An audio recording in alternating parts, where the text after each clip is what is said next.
What's up, guys? Welcome back to Flipping the Script Fishing. I got a chance to go out with JP White because he wanted to show me some cold water cranking methods and how to catch some big ones when that water gets real cold during those cold months.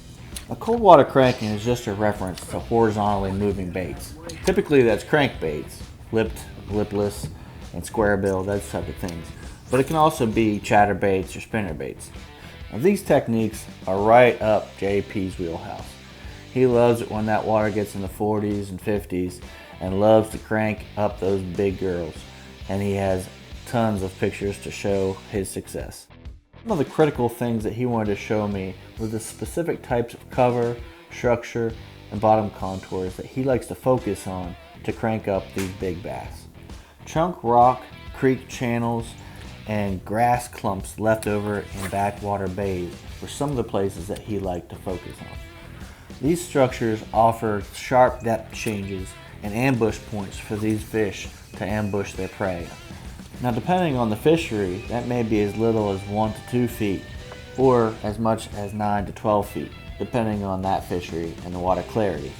On this day, we found some fish in a backwater area, and here the water is no more than 5 to 6 feet deep, but went into flats of 1 to 2 feet. As you can see here, we were able to find some grass clumps left over in this backwater bay area. We were able to throw our crankbaits, and when it got bound in the grass, we could snap our rod to clear it out of the grass. And that's oftentimes when we got a bite. We just snap it free and then just let it drop, and that's when the fish would take it. Chatterbaits and bladed jigs are a great option for this technique as well.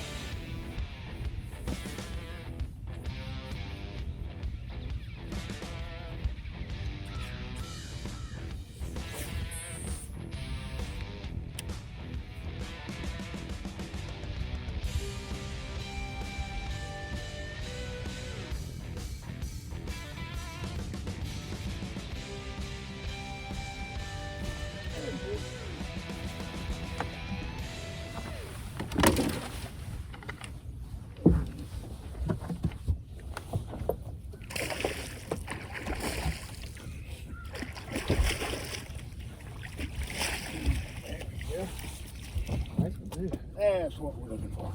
Let me turn this camera.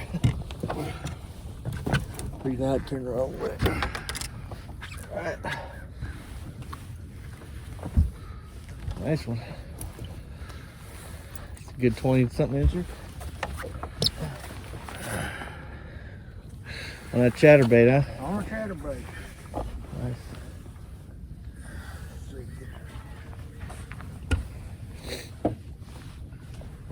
You do 20-something inches, I'm gonna save almost 5 pounds.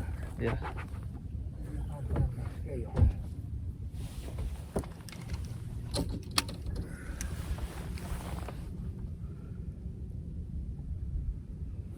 Okay. Let's see how long he is so we can get a reference.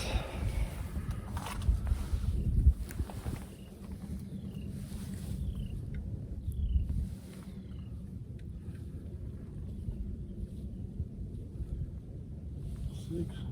22 inches. Thank you, darling. Mwah.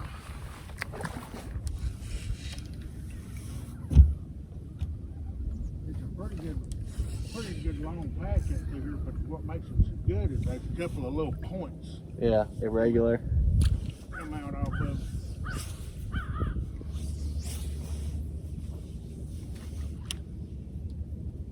And the thing about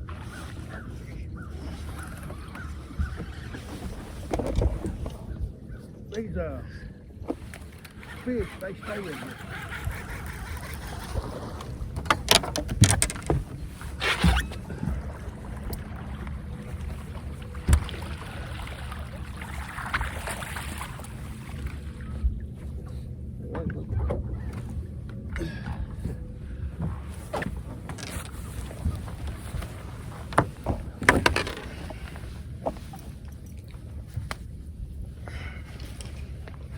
Deeper. Yeah, not bad. Thanks, darling.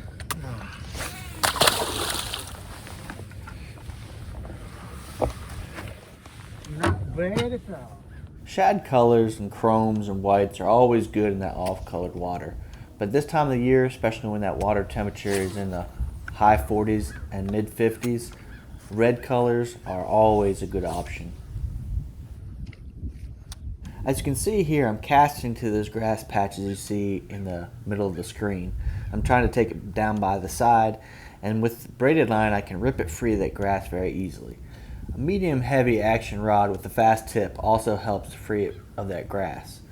Now honestly, I did get more bites with the fluorocarbon line or the monofilament line, but I had more difficult time to free it from the grass once I got caught up in it.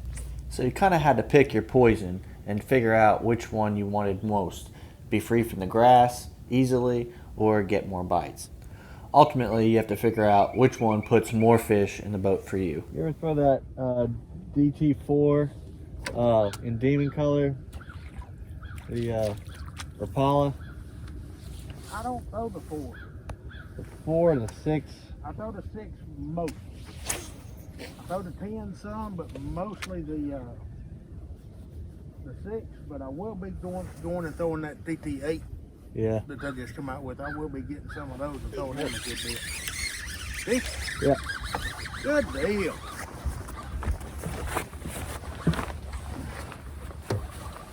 Captain. Nah, who's that going to go for a second? No, it's Rolling. big old bass for it is. Yep. Good deal. Yep. Thank you, sir. All right, old tried and true Seville flat shad come through for me. Yeah, fell right out. Yeah. And me calling the shot over here behind this little grass patch. Yeah. Here we are. Nice one. Good fish. Yeah. Good keeper fish. Yeah, probably 17, 18 inches maybe. Fat though. Yep. Let's get measured real quick. Not as pretty as your 22 incher, but I'll take it. I'm hoping that 22 incher is not the big one for today. Yeah, me too. But, oh, 18 and a half. All right.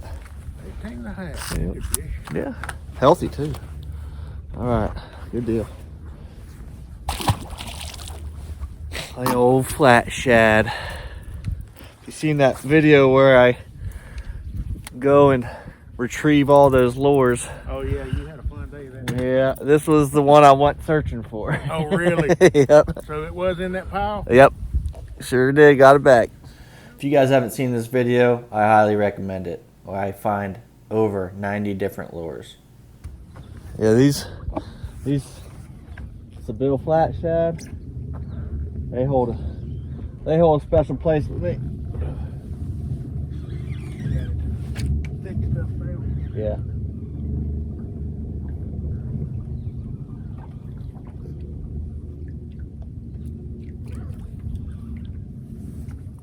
Is that stuff that's a foot deep like you're talking about? Yep, that's the primrose.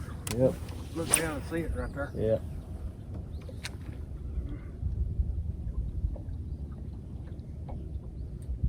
But any of these baits, you can swim over the top of it and let it drop off the edges. Uh-huh. That's where these fish make. Yeah, that's what happened there. Popped it over something and let it drop and hammered it.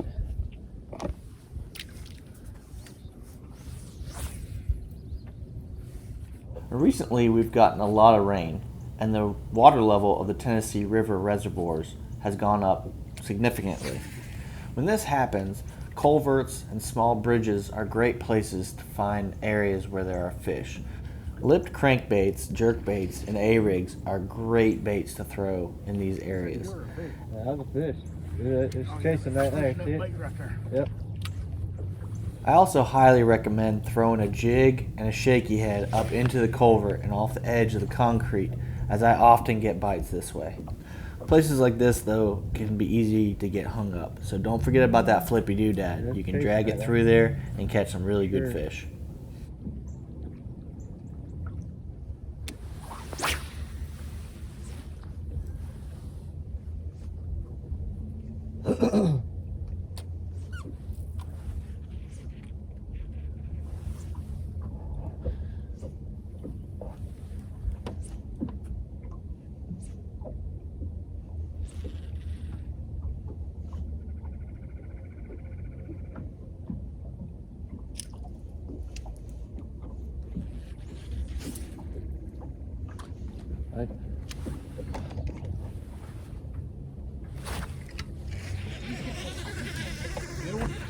Nah.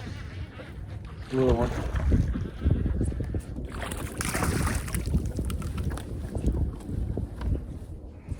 Only old shaky head. Oh, shaky head though. There we go. Not a keeper.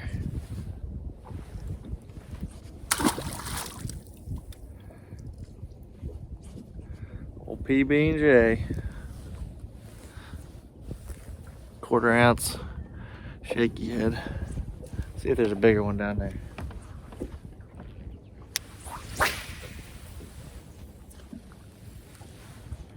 Knew there was gonna be one right there against that wall.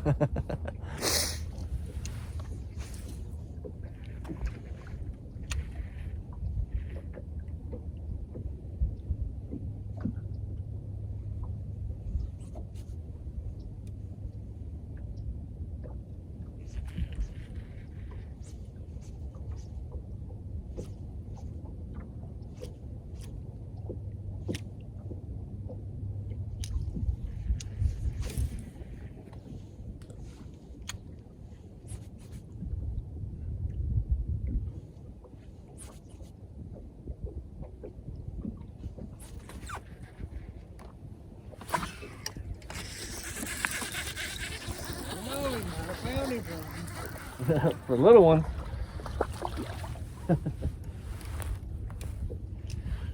Another one. Another little guy. Oh, baby.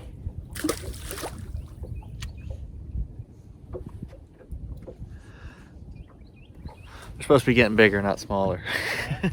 Hey, fish in the boat. Yeah. Yeah, I didn't even feel that one. I just saw the line coming over here. Which usually, if I catch a little one, like if my line goes off and it's a little one, Yeah. to me a lot of times that means there's other better ones around. Yeah. Because they'll get it and they'll try to get away so they don't get stolen.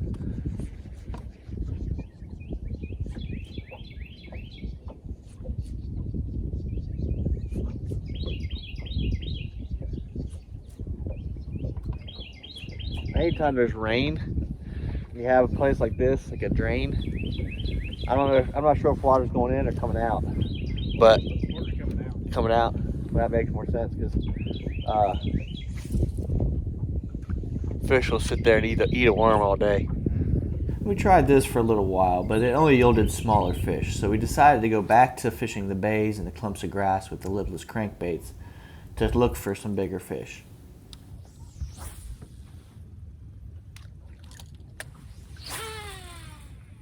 Now with this technique, I like to throw, reel, pull it, let it drop, pull it, let it drop, and that oftentimes will elicit a strike.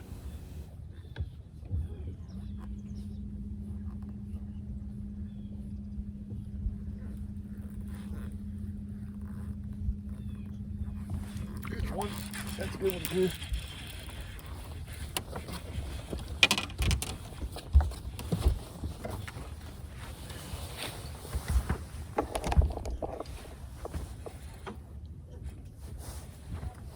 Oh, yeah, that's good.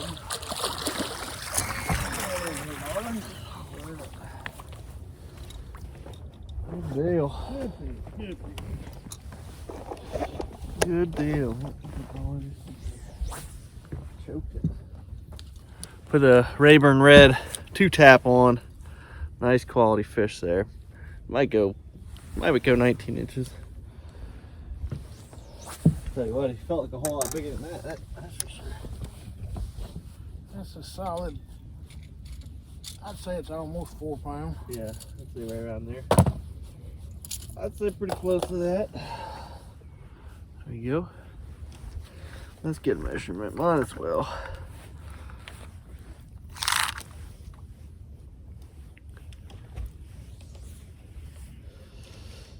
Yeah, almost 19 inches. Almost 19 inches.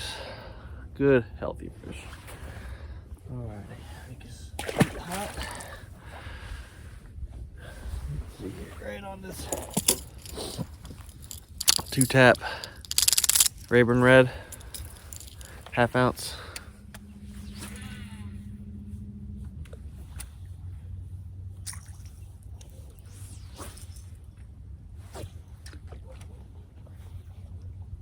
Anytime you find a horseshoe-shaped grass clump, make sure you fish it. I catch fish out of those all the time.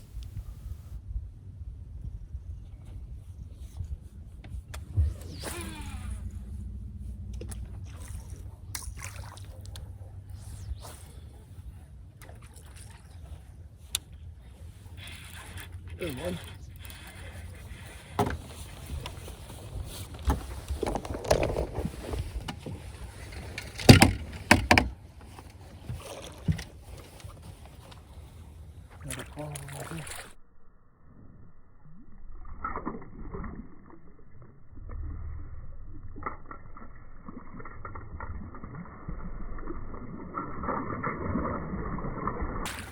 Another good one. Right, sir. Another good one. Heck yeah. Heck yeah. Showed the man my water and he's spanking my butt. Of course, I wouldn't want it any other way. Yeah, man. I wouldn't go that far though. There we go, another quality keeper. Another quality keeper on that Rayburn Red. Two tap. I got another good one. They are all healthy too. That's another 18 and a halfer probably. Well, now I gotta get a measurement.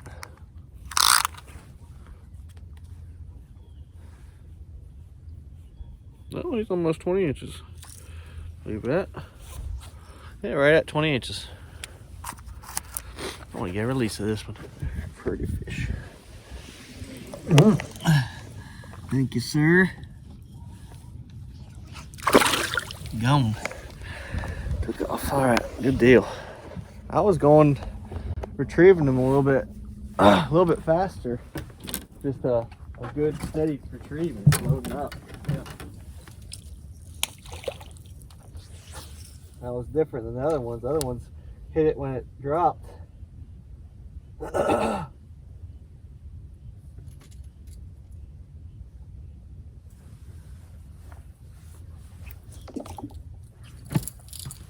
little bit bigger that time. Anytime these grass edges, these clumps, will grow on the edges of these creek channels. So sometimes you can fish both at the same time. They'll also expose irregularities and good ambush spots, good places for you to take your lure and get a good strike. So try to pay attention to see any fish activity, whether it be bait fish or swirls from feeding bass. That'll tip you off on areas that you should try to give a little bit more time, a little bit more effort in order to get that bite. Hopefully these tips will help you in order to get some bites this winter. Try cold water cranking and try focusing on these types of structures in order to get bit. These colder months can often yield some of the biggest bass of the year. I want to give a sincere thank you to JP White for inviting me out on his boat and be willing to share with us his spots and his techniques in order to help us catch bigger fish. It is sincerely appreciated, and I hope it helps you as much as it has helped me.